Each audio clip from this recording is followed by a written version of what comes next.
60 বছর বয়সে কোটি টাকা দিয়ে কি হবে? যদি 18 বছর বয়সের শখগুলো পূর্ণ করতে না পারি কি হবে? শেষ মুহূর্তে 100 কোটি টাকা কামিয়ে কি হবে? তখন তো আর বেঁচেই থাকবো না। এখন এই বয়সের শখগুলো যদি পূর্ণ করতে না পারে, ছেলে মানুষ বয়স 18 হওয়ার পরই সে বাস্তবতা শিখে যায়, সে পরিস্থিতি বুঝে নিতে শিখে যায়। দায়িত্ব কি জিনিস তাকে শিখাতে হয় না, এমনিতেই বুঝে যায়। 18 বছরের পর একটা ছেলে বেকার থাকার যে কি যন্ত্রণা সেটা কেউ বুঝবে না। একটা ছেলে মানুষ বেকার, একটা ছেলে মানুষ ইনকাম করতে পারে না, এই কষ্টটা কেউ কখনো বুঝবে না। প্রত্যেকটা মানুষ তাকে ভুল বুঝবে। অথচ শেষ বয়সে এসে 100 কোটি টাকা দিয়ে কি হবে?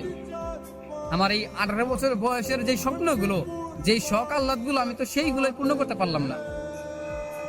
জীবন তো 18 বছর এসেই থেমে গেছে। মনে হয় না যে সামনে ভালো কিছু হবে, তারপর নতুন করে স্বপ্ন দেখি যে জীবনে ভালো কিছু করব। অথচ 18 বছরটা পার হতেই এখন মনে হচ্ছে যে জীবনটা এখানে থেমে গেলেই ভালো হয়, আর সহ্য হয় না।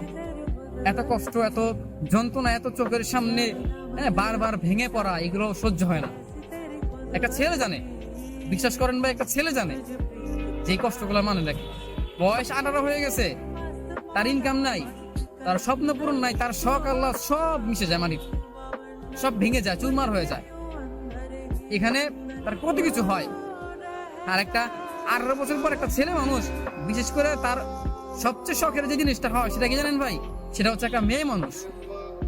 হ্যাঁ, টাকা পয়সা হিসেবে পরে আসে, কিন্তু একটা মেয়ে মানুষের প্রেমে সে পড়ে। একটা ছেলের বয়স যখন 18 বছর পার হয় না, তখন সে একটা মেয়ের প্রেমে পড়ে। এখন 60 বছর বয়সে গিয়ে ভালোবাসা থাকবে, কিন্তু সেই বয়সটাকে থাকবে আর থাকবে না। 60 বছর পরে গিয়ে যদি আমি 100 কোটি টাকা পাই বা শখের মানুষকে পাই, তখন কি লাভ হবে? বাঁচবই বা কয়দিন? মানুষ বাঁচি বা কয়দিন? কেন যে জিনিসটা চায় সেই জিনিসটা না পায় না, মানে কেন ভাই? বিশ্বাস করেন, এই যে এখন দিনগুলো যে খারাপ দিতেছে, এখন যে সময়টা খারাপ দিতেছে, এখন যে টাকার অভাবে পরিস্থিতির শিকার হচ্ছি, বাস্তবতা শিখতেছি, এই জিনিসগুলোর, এই স্বপ্নগুলো পূরণ হবে 60 বছর বয়সে বা জীবনের শেষ সময়ে, তখন আমার কি লাভ হবে?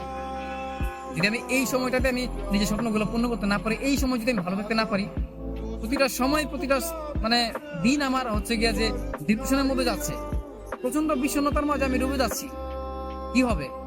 কি হবে আমার সেই দিনের ভালো দিনগুলো দেখে? যদি আমি এখন থেকেই নিজেকে ভালো না রাখতে পারি, যদি এখনই আমার ভীষণ মন খারাপ থাকে, মানে মনে হচ্ছে জীবনটা 18 বছরে থেমে গেলেই ভালো।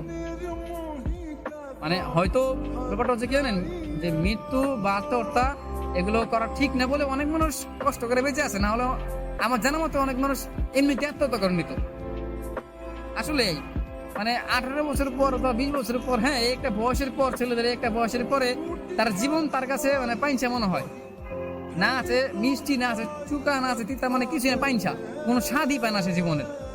জীবনটা আসলে মানে এই জায়গাটাই শখের জিনিসগুলো হারাইতে হয়। প্রত্যেকটা জিনিস শখের থাকে।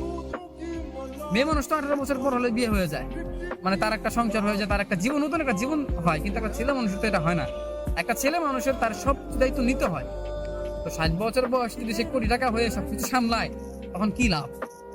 যদি সে যৌবনকালে, যদি সে এই সময়টাই তার স্বপ্নগুলো, তার শখ আহ্লাদগুলো পূর্ণ করতে না পারে, কোনো লাভ নেই।